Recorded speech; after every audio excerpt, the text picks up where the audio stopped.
Kyle with Snowbike Nation here. Another thing I see people struggle with at first is getting on the bikes. Now, I always try to stop with a little bit of an incline on one side, because then that puts you higher up to get on the bike, especially with some of these different kits. You know, the bike's somewhat tall. So where I see people struggle, particularly if they're like around 5'4", 5'5", they have some challenges getting on the bike, but there's an easy way to do it.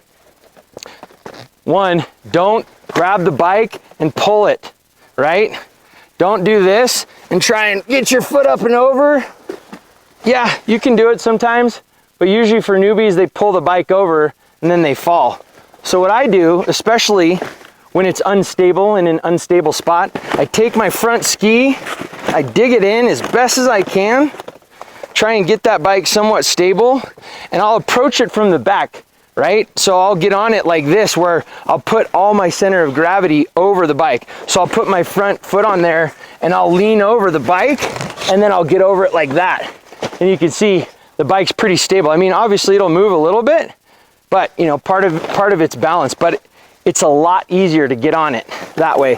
What I see commonly, people will come up, so that's the high side, they'll get on the low side and they'll try and put their foot on it, and they do this. They're like, I can't get on the bike, right? They keep putting their foot on there and pulling the bike over. Well, of course that's not gonna work.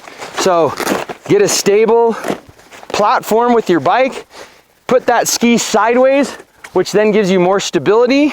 And even on the low side, you can still get on if you put your center of gravity over and just lift up, sit down. Pretty easy once you get it dialed.